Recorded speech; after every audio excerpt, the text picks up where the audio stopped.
ہم اپنا آج کا سبق شروع کرتے ہیں۔ اعوذ باللہ من الشیطان الرجیم، بسم اللہ الرحمن الرحیم۔ كذبت قوم لوط المرسلين إذ قال لهم أخوهم لوط ألا تتقون كذبت جھٹلایا، جھوٹا قرار دیا، نبی ماننے سے انکار کیا قوم لوط، حضرت لوط علیہ السلام کی قوم نے، المرسلین رسولوں کو۔ کذبت قوم لوط المرسلین، حضرت لوط علیہ السلام کی قوم نے اپنے رسولوں کو ماننے سے انکار کیا، ان کی تکذیب کی، ان کو جھٹلایا۔ اذ جب، قال فرمایا، لہم ان سے، اخوہم ان کے بھائی، لوط حضرت لوط علیہ السلام نے، الا تتقون تم اللہ سے ڈرتے کیوں نہیں ہو اور اس کی نافرمانی سے بچتے کیوں نہیں ہو؟ انی بے شک میں، لکم تمہارے لیے، رسول امین امانت دار رسول بن کر آیا ہوں۔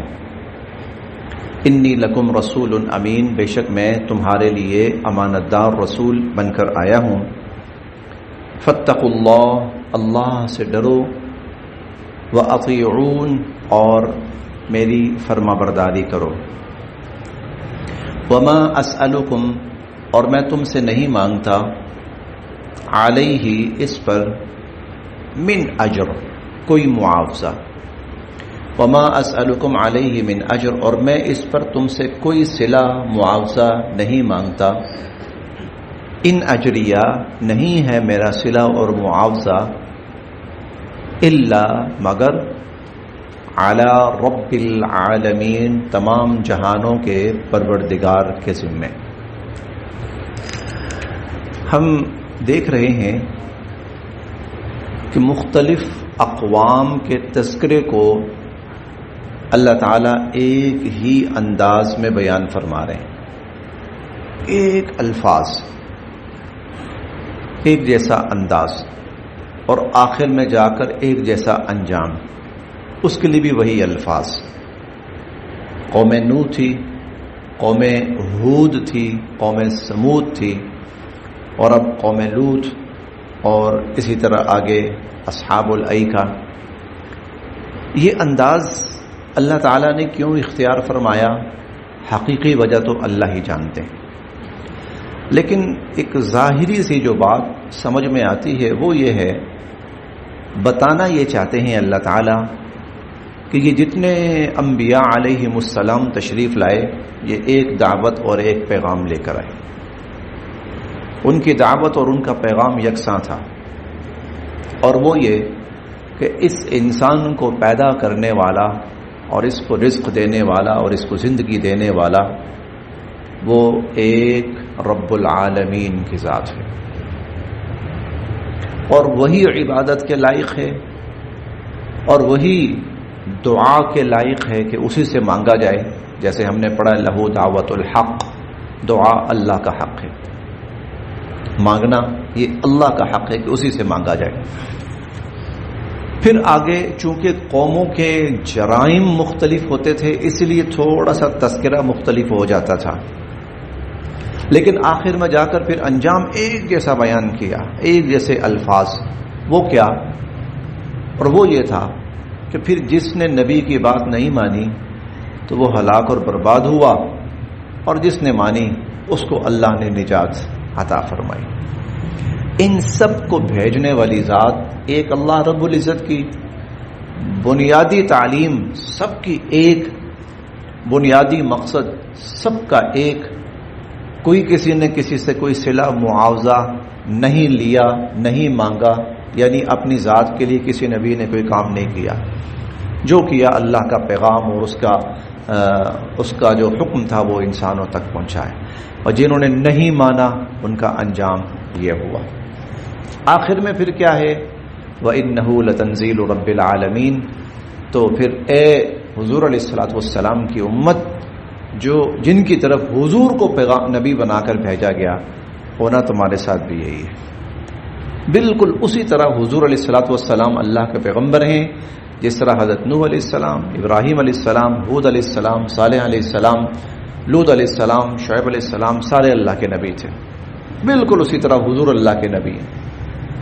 بالکل جو پیغام وہ لے کر آئے تھے وہی پیغام حضور لے کر آئے، اور پھر بالکل جو انجام ان کا انکار کرنے والوں کا ہوا وہی انجام حضور کے انکار کرنے والوں کا ہوگا. ایک بالکل ایک جیسا تسلسل، اس لیے کہ یہ کوئی الگ الگ نہیں تھے، یہ الگ الگ نہیں تھے، یہ سب ایک جماعت تھی.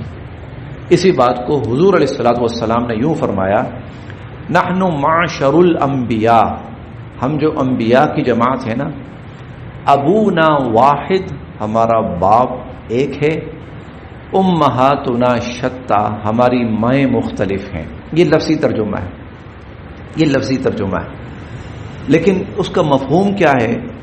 ہمارا بنیادی مقصد ایک ہے. ابونا واحد، ہمارا بنیادی مقصد، ہماری بنیاد وہ ایک ہے کہ انسانیت گمراہی سے بچ جائے، ہدایت پہ آ جائے. سب سے بڑی گمراہی کفر و شرک ہے، سب سے بڑی ہدایت ایمان اور توحید ہے، اور آخرت کی کامیابی حاصل کر لے. اور امہاتنا شتیٰ، ہماری مائیں مختلف ہیں. اس کا مطلب یہ ہے کہ مختلف زمانوں میں ہمیں جو بھیجا گیا تو احکام کہیں نہ کہیں مختلف ہوتے رہے. وقتی طور پر جو بنیادی جو وقتی ضرورتیں ہوتی تھیں وہ مختلف ہوتی رہیں، حالات مختلف ہوتے رہے، لیکن بنیادی مقصد ہمیں بھیجنے کا سب کو وہ ایک ہی تھا. اس لیے ایک جیسا انداز اللہ رب العزت نے یہاں پر بیان فرمایا.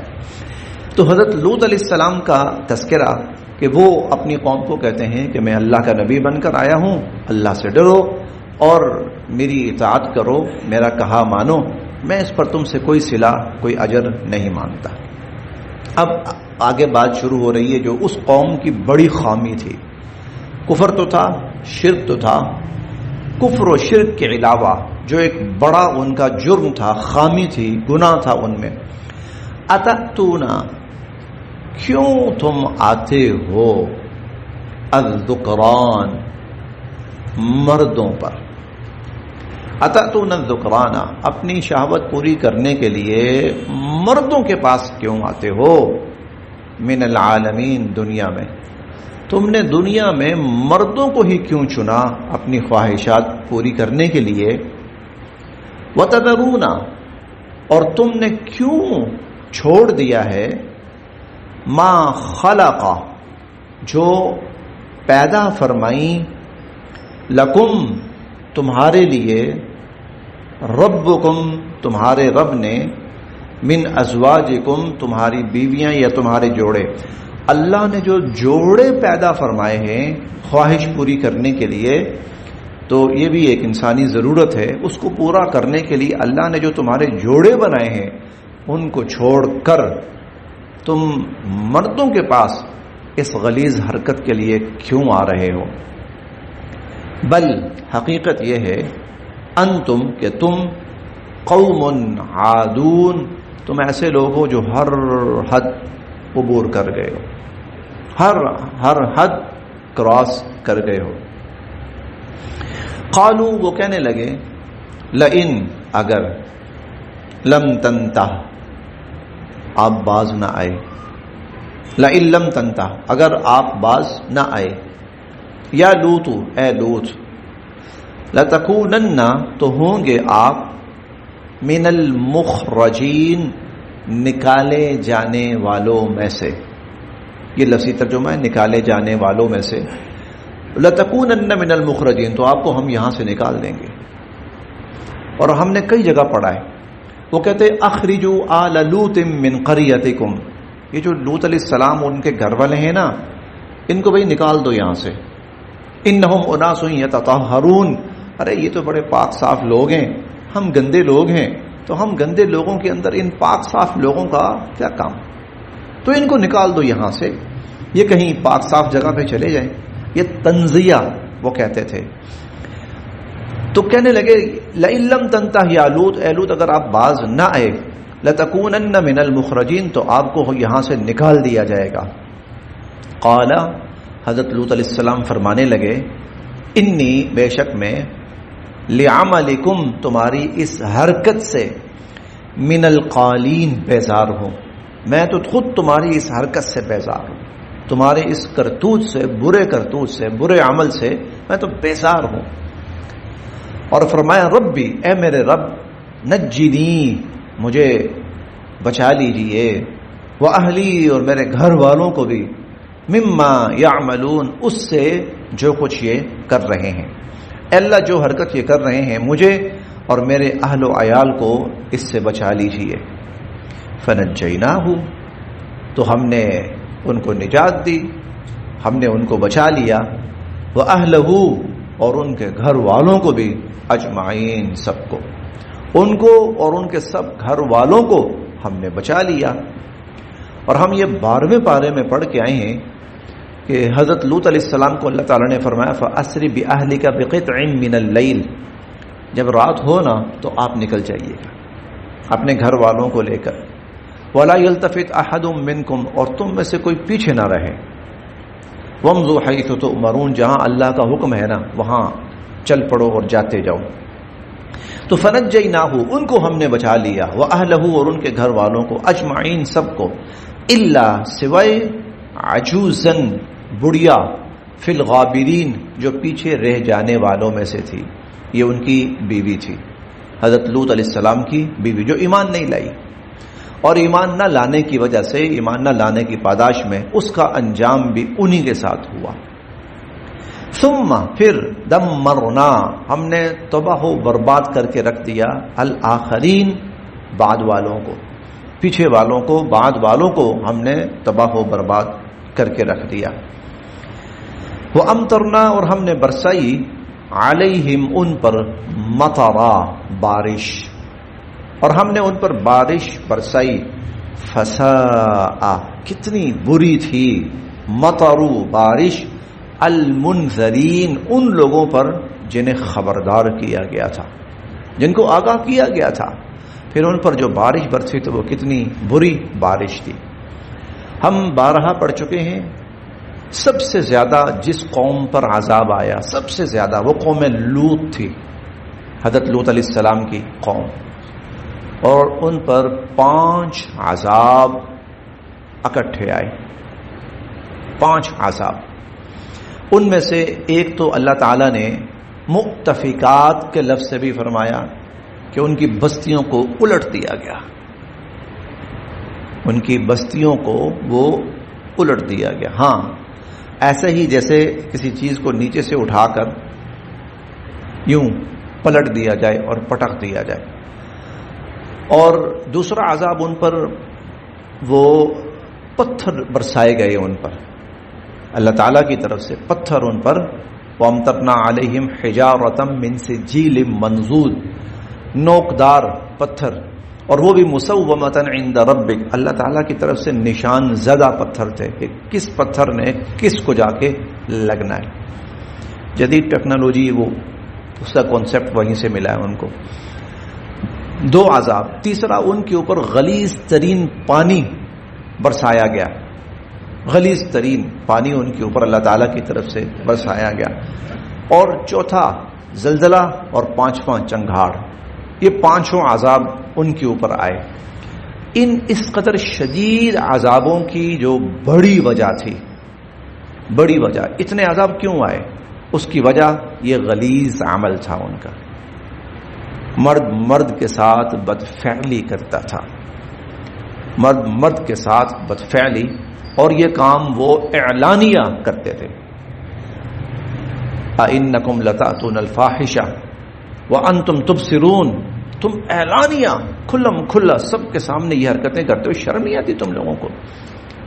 اور وہ اس پر فخر کرتے تھے، بتاتے تھے ایک دوسرے کو، اور کہتے تھے کہ یہ نیک بندہ ہے نا، اس کو نکال دو بھائی یہاں سے، اس کا ہمارے بروں میں کوئی کام نہیں۔ یہ ایسا غلیظ ترین عمل ہے، اس قدر قبیح ترین عمل ہے کہ اس پر اللہ تعالیٰ کی طرف سے اس قوم کا یہ انجام ہوا۔ یہ عذاب اس قوم پر آیا. اور اس پر حضور علیہ الصلوۃ والسلام نے ایک بات اور ارشاد فرمائی، اور آپ نے فرمایا تھا کہ پچھلی قوموں میں تو یہاں تک تھا نا کہ مرد نے مرد کے ساتھ غیر فطری عمل کیا. آپ نے فرمایا کہ سحاق النساء بینہم زنا، میری امت میں عورت کے ساتھ یہ کام شروع کر دے. اور جرم میں دونوں برابر ہیں، مرد کے ساتھ کرے، عورت کے ساتھ کرے. اللہ تعالیٰ نے اس کام کے لیے ازواج، جوڑے بنائے ہیں کہ مرد عورت کے ساتھ نکاح کے رشتے میں منسلک ہو کر ازدواجی تعلق قائم کرے. اس کے علاوہ مرد کا مرد کے ساتھ ہو، عورت کا عورت کے ساتھ ہو، مرد کا عورت کے ساتھ ہو، نکاح کے رشتے کے علاوہ وہ سب گناہ ہے. اور اس میں مرد کا مرد کے ساتھ اور عورت کا عورت کے ساتھ یہ تو اس قدر غلیظ ترین گناہ ہے کہ اللہ تعالیٰ نے اس قوم پر سب سے زیادہ اپنا غضب نازل فرمایا. اور حضور علیہ الصلوۃ والسلام کا فرمان ہے کہ کسی کو آگ میں جلایا نہیں جا سکتا، آگ میں نہیں کسی کو جلایا جا سکتا. فرمایا کہ وہ آگ کا عذاب قیامت کے دن اللہ دیں گے، لوگ نہ دیں کسی کو، جلائیں نہ کسی کو. لیکن اس جرم کے مرتکب کے بارے میں شریعت اجازت دیتی ہے کہ ان کو اگر جلانا پڑے تو ان کو جلایا بھی جا سکتا ہے، ان کو آگ لگائی جا سکتی ہے اس جرم کے مرتکبین کے لیے کہ اللہ ان پر ایسا غضبناک ہوا کہ اور کسی پر اللہ غضبناک نہیں ہوئے. ثم دمرنا الآخرین، اور پھر جو پیچھے والے تھے نا ان کو تو ہم نے تہس نہس کر کے رکھ دیا. وَأَمْطَرْنَا عَلَيْهِمْ مَطَرًا، اور ان پر ہم نے بارش برسائی. فَسَاءَ مَطَرُ الْمُنذَرِينَ، کیا بری بارش تھی. إِنَّ فِي ذَلِكَ لَآيَةً، سمجھنے کے لیے اس میں بہت بڑی نشانی ہے. وَمَا كَانَ، اور نہیں ہے، أَكْثَرُهُمْ، ان میں سے اکثر، مؤمنین، ایمان لانے والے. وَإِنَّ رَبَّكَ، اور بے شک آپ کا رب، لَهُوَ الْعَزِيزُ، وہ بہت غالب ہے، لیکن الرحیم، بہت رحم کرنے والا ہے.